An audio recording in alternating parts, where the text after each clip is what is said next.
Hello, everyone, and welcome to today's episode of Highlights. Oh, you guys, we are in for a treat today. We have Vanessa Van Edwards, the author of Captivate, joining us. Vanessa, how are you? I'm good. I'm happy to be here. Oh my gosh. Well, I heard so much about you from our mutual friend, Judy Holler, and loved your episode with her. So I knew our highlighters were just going to eat you up. Thank you for spending this time. You are in book jail right now, working away on your new project. So thanks for taking some time to share your brilliance with us. Oh, my Um, pleasure. yeah, so Vanessa is actually the lead investigator at the Science of People. Her book, Captivate, The Science of Succeeding with People, has been translated into 15 different languages, and more than 30 million people watch her on YouTube. That is a tribe. She has been featured in CNN, BBC, CBS, Fast Company, Entrepreneur. She has worked with everyone from Google to Facebook to Microsoft to Amazon, you name it. She's a Penguin Random House author and just crushing it. So I am so excited to talk about your book, Vanessa, which I loved, loved, loved. So before we dive in, if you haven't read Captivate, highlighters, pick up this book. It is all about the science of making a killer first impression and how you can make sure that you are intentionally presenting yourself in a way that's going to attract people towards you. So Vanessa, as gorgeous as she is, you're probably thinking, how could this gal ever have any problem captivating anyone? But it turns out that she is a recovering awkward person. Vanessa, can you tell us more about this awkward past of yours, allegedly? Truly, truly awkward. Still in recovery on that. I'm one of those people where I just don't understand social dynamics very well. And so was in school, was early on in my career, and I felt like everyone else had gotten a memo that I had just missed somehow. And I realized that a lot of the advice out there for interacting, communication, conversation is written by extroverts, right? Like the quintessential how to win friends and influence people comes from an extrovert's perspective. And that makes sense, right? If you're naturally good with people, of course, you'd want to share that talent with others. As an introvert slash ambivert, I'm somewhere in between introvert and extrovert. Ambiverts, maybe, I don't know, maybe this is you, Erin, I'm not sure. Where ambiverts, we can dial up to extroversion when we need to, but we need a lot of recharge time. And there are certain situations that trigger us into introversion, certain people, certain places. So as an ambivert introvert, I wanted steps that honored my introversion, that didn't just force me to fake it until I made it, that didn't just force me to pretend to be an extrovert. And so that's this little niche of the world that we've carved out and help. There's actually other awkward people who need this just as much. So who knew that would happen? Oh, it's so good, Vanessa. And you nailed it. You obviously do this for a living because that is exactly what I am. And I loved how you talked about this idea of faking it until you make it, just not being a great strategy. And your book was you guys, when you read this book, there's a great quiz in the beginning, and it talks about how adept we are at fully spotting someone who is faking it and how faking it till you make it can actually be counteractive to being perceived as successful. So can you tell us more about that, Vanessa? Yeah. So I think what's really important is there used to be this idea, and still is, that there's one type of charisma, that people who are highly charismatic are bubbly, extroverted, life of the party, funny, great storytellers. And those are very charismatic people. But the thing is, there are different flavors of charisma. And this gave me so much relief because that's not me. I Mhm. am not the life of the party. I'm the kind of person who's like, it's 9 p.m. I gotta go home. That's typically more my style. And so then when I started to research, what is charisma really? There are different flavors, right? There is the booming extrovert, but there's also the quiet, contemplative introvert. There's also the compassionate nurturer. There's also the funny, ironic realist, borderline pessimist, right? Like all those folks are charismatic. And so trying to pretend to be the bubbly extrovert not only is exhausting, it's like trying to play a sport you aren't naturally good at or don't know how to play. It also rubs people a little bit the wrong way. We can pick up on fake. And so what I'd rather have you do is, instead of working on faking it till you make it or working on trying to fake it to be the extrovert, I'd rather you work on trying to figure out what is your natural flavor of charisma. Where do you naturally become your best self?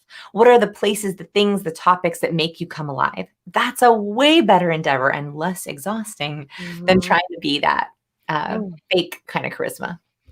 It's so, so good because I think all of us have fallen into that trap of trying to emulate someone that we've seen working the room Mhm. or winning over the crowd. And we think, oh, I'm just going to borrow from that person's repertoire and try to make it our own. But to your point, people can feel when it's not genuine. That's why true authenticity is so hard to come by and so refreshing when we find it. Mhm. Um, so I love how you talk about these very clear steps to making what you call a killer first impression. Mhm.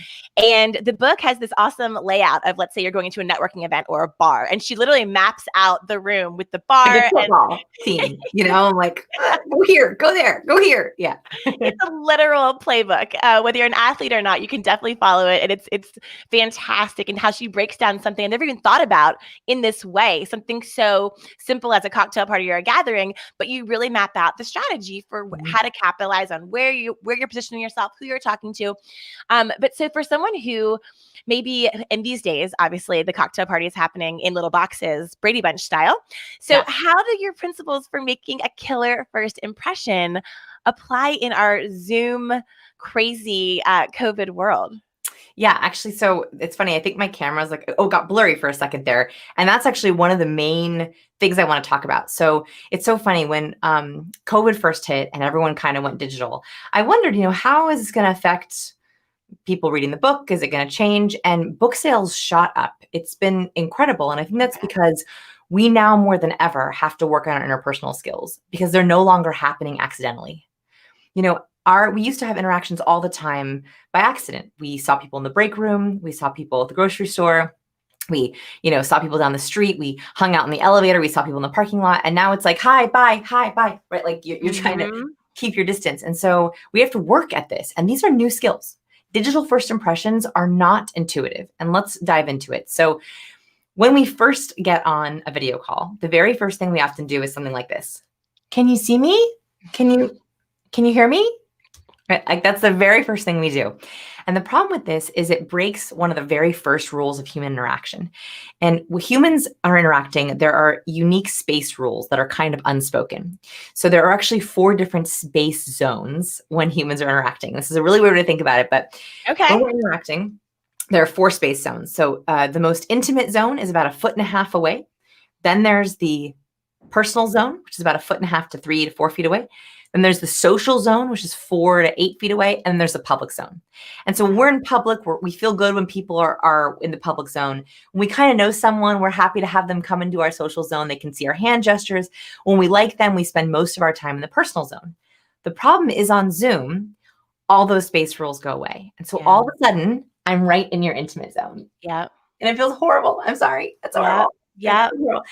And so what we have to realize is the very first thing is make sure, please, right now, measure the distance between you and your camera. It should be at least 1.5 feet away. Mhm. So my camera is 1.5 feet away. In fact, if I get too close, my camera blurs and it's great. What a great way to check it. It shows me, oops, I got a little bit too close. I'm like leaning back while you're saying this. Like, You're like, and I like to see, and we like to see. So not only is the 1.5 feet away important for it, when I'm that close, it actually heightens a part of your amygdala that it's a little bit afraid. So it's not even conscious; it's just a subconscious reaction. The moment I step back, you feel like, okay, whew, she's not in my intimate zone. And second, you can see more of me, which means you can understand more of me. What we don't realize is we don't just communicate with this. Like a lot of us just think it's this way, right? Just Yeah. our words. Yeah. We communicate with our eyebrow raises, with our movements, with my shoulders. When I shrug, you know that means a interesting or an emphasis gesture. When I do a one-sided shoulder shrug, we don't like it. That's a sign of lying or deception. So you don't like when I do that for you. We look at hand gestures to explain how big is a concept, or is it this big? Is it 3 things? Is it 5 things? So there's so many other things happening. The more of my body you can see, the more you understand me. So that's Mhm. the very first thing is digitally 1.5 feet away, and ideally just the top half. So I could see hand gestures if you were going to gesture. Yeah. And that's the second thing is the more you can acknowledge someone non-verbally, the better. So in person, this happens super organically, right? We go, hey, we shake hands, we hug, we cheek kiss. Digitally, I want you to do the same thing digitally. So almost always I'm like, hi, how are ya? Oh, good to see you. Almost all of my speaking events, I'm doing tons of virtual events. I'll say, I wish I could give everyone a handshake, but a virtual handshake will have to do for now. Even just saying that helps you feel like, I've been acknowledged. So not only eye contact, which we're pretty good at on video, we look at the dot, but actually acknowledging with a hand, with a nod, with a lean, that helps people feel instantly connected to us, and it's super easy. So good.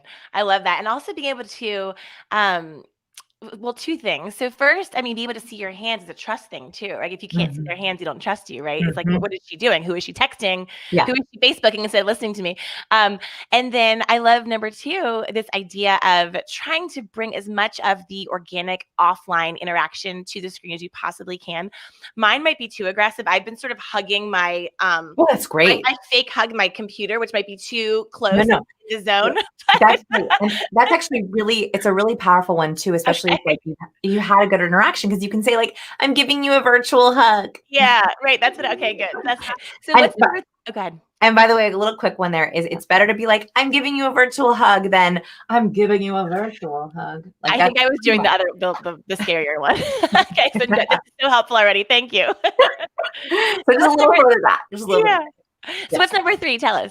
Okay, so number 3 is so greeting is really important, but also showing you're listening. So when you're on Zoom, especially, I was talking to a friend yesterday and doing, all my team meetings are virtual, all my virtual events all my presentations are virtual now. And I said, I really miss the sound of laughter. Like I really I feel like I haven't heard laughter. And that's because usually in a team meeting with more than 3 people, everyone mutes. It's respect. It's good for sound. But, when I'm leading a team meeting of, with my 10 team members, and I make what I think is a hilarious joke, and it's just, yeah. It's the worst. I miss it. So a couple things here is, one, when you can, if there's something funny or you're giving applause, go off mute. So now on my virtual presentations, I'll say like, okay, everyone unmute yourself. Let's give her a round of applause to our other speakers. It actually helps us feel community. We forget that we're actually in community when we're digitally, because I'm in a room alone. I'm literally in my studio alone. So having everyone turn off their mute for just a second, say, okay, everyone give her kudos, give her some snaps, give her some high five, give her a round of applause. Or even like, okay, we're going to everyone unmute and say, oh, great job. And so people will unmute and say, that's wonderful. Those small moments, it feels like community. The second thing is non-verbally, you can show you're listening. So listening just like this. For those of you who can't see her on the podcast, she has a blank poker face and is just blinking and kind of glaring like she's hungry. Yeah, just blinking. Yeah. So when you're on a Zoom call and it's already silent and you're already alone, it is helpful to see non-verbally agreement. And we show agreement in 3 different ways. One, and this is important for also the greeting, head tilt. When we expose our ear, it's like we're listening. So when I listen to you with my head slightly tilted, it actually makes me look more engaged. Yeah. Now, I was listening the same, whether my head was tilted or not, but it shows you, wow, she's really deeply listening to me. Yep. The other thing is a nod, right? Any kind of up and down nod, especially a slow triple nod. Slow triple nod. Yeah. Man, I love a slow triple nod. I love it. I mean, like, there's nothing better. And so if I'm on Zoom and everyone's silent and someone's going, I'm like, she gets it. She gets me. She hears me. So head tilt, a slow triple nod. And remember, this is, just be careful. It's not bobbleheading. So it's not, It's nodding. It's just a slow triple nod to emphasize points. And then of course, there's always the lean. No way. What? Yeah.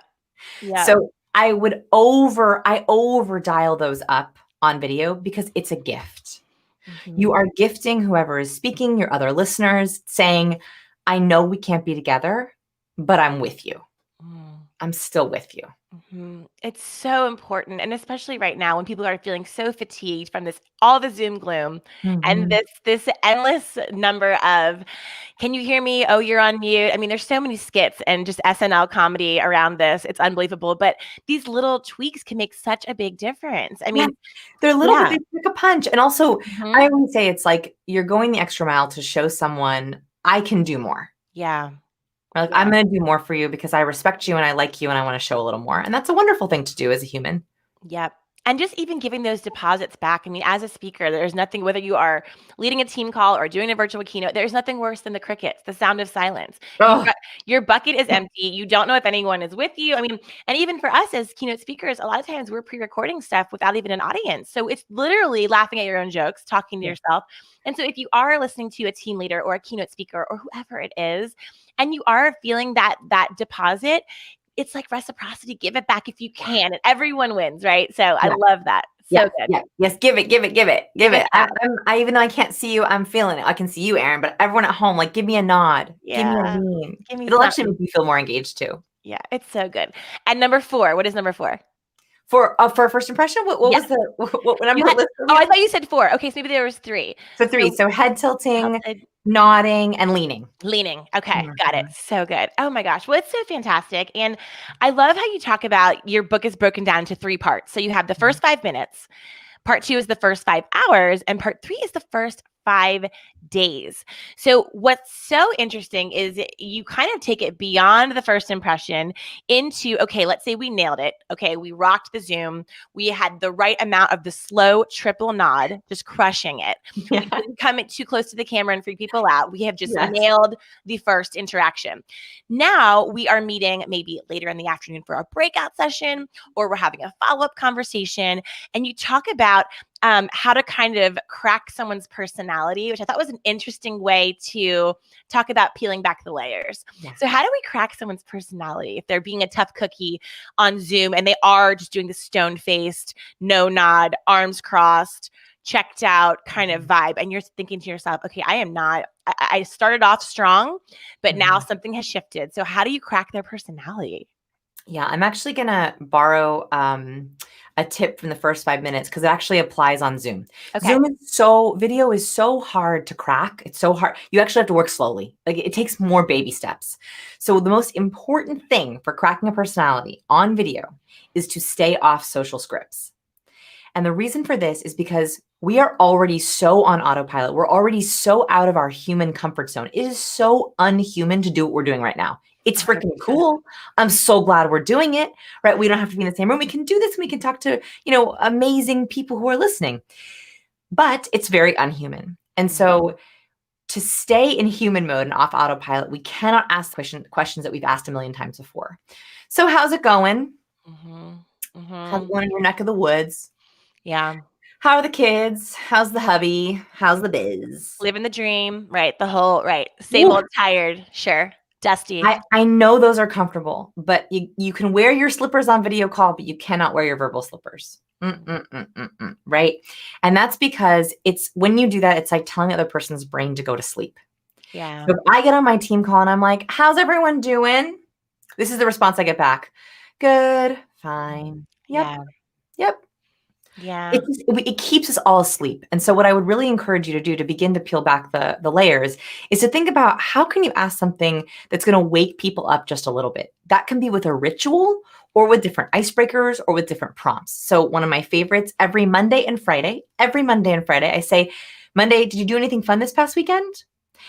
It's a little different. And the reason why it works is because every weekend is different. So the answer is always a little bit different. So I always learn something interesting. She started her kitchen garden. I didn't know that about her. Oh wow. She went and helped out at the hospital. That's wonderful. I didn't know she did that. So you get to learn things. And on Fridays, I ask, are you doing anything fun this weekend? Yep. And the great is on Monday, if I talk to them again, I can be like, how was that? Circling back. Yeah, that's good.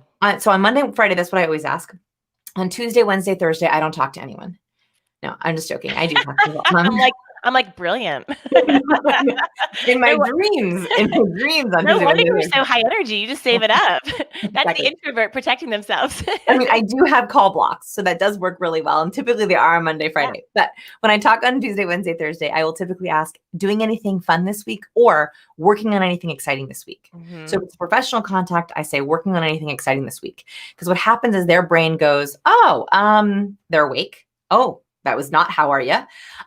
Exciting. And they begin to scroll through their brain for anything. Yeah, actually, I am. Worst comes to worst, you get someone who didn't have anything fun this past weekend, who isn't working on anything exciting and doesn't have anything fun coming up. And then you get a moment for opportunity, for vulnerability. Mhm. Then they get to say, you know what? I haven't. I've just been so, overwhelmed. I haven't had a moment. And you can say, oh my gosh, I'm so sorry. I'm so sorry it's been so hard. Can I do something to support you? Do you want to, you want to have 5 minutes, go grab a cup of coffee, come back, do a little breathing break. So even if the answer is no, you've peeled back a layer. Yeah. Yeah. So positive or negative, you're able to find that connection and to use your word captivate them in a way that will differentiate you from everyone else who's just unintentionally zooming it up with no strategy. I mean, I know that I will certainly be rethinking even how I was listening to you. I'm a big nodder. I never noticed I was such a nodder. I think I'm over nodding. These things matter. We need to talk. We need to be more intentional, right? I'm an over nodder. I'm an over nodder too. It's a problem. 2 years ago, my New Year's resolution was to nod less. Well, it's so good. And I think that what's great about what we're talking about is that we are all on this corona coaster. And no matter if you're at a high or a low, whether it's in the morning, you've done your meditation and your green juice and your journaling and you've got this and Great. and the light is there, right? Or by 3 p.m. and you're like, is it happy hour yet? How are we going to survive? No matter where you are, we are all spending so much time in these little boxes. And so these tips can really help everyone listening to own their box in a way that is really awesome. I'm just laughing because the idea of getting one of those three things, green juice, a gratitude journal, or meditation. I have a daughter, a toddler. Like it's been like literally 2.5 years, like 2 years and 5 months. I can tell you specifically since I had a green juice, meditation, and a journal in the morning. I get cuddles. Which I love, but that sounds like an actual fantasy dream. Yes. Well, hey, 2021, maybe you can make it happen, Okay. Okay, Erin, sure. So good. Well, I love your tips and I love your book. For everyone who is listening, highlighters, check out Vanessa's book. She has, I think, a free chapter on your website. Is that right? The first free chapter. So go to vanessavanedwards.com, check out the chapter, follow her on the socials, and stay tuned for her next fantastic upcoming book. Vanessa, you are so awesome. Before I let you go, back to book jail. Let me ask you, are you reading anything by chance from any other nonfiction authors that you feel would be a good fit for the Highlights podcast? Yes, I love the book Hello Fears by Michelle Poler. Have you read it yet? Yes, she's fantastic. She's on my list. So that's so good. Yeah, she is super dynamo. I think she's pregnant right now, speaking of children. And she looks fantastic. If you guys want to check out Michelle Poler on the gram, she is a poster and has great vibes. Good She's like brilliant and sweet and wonderful, and I adore her. Yay. So good, Vanessa. Well, thank you so much for joining us and taking some time away from your time-blocked mama, changing the world, author, speaker, dynamo schedule. We appreciate you. Oh my gosh. I want to thank you, Erin, for all the amazing work you do, highlighting really great work, highlighting women. And I want to thank everyone for listening and giving me a little bit of time today out of your busy day. So thank you. Slow triple nod to that. Thank you, Vanessa. Have a good one. Take care. Bye. Bye, friends.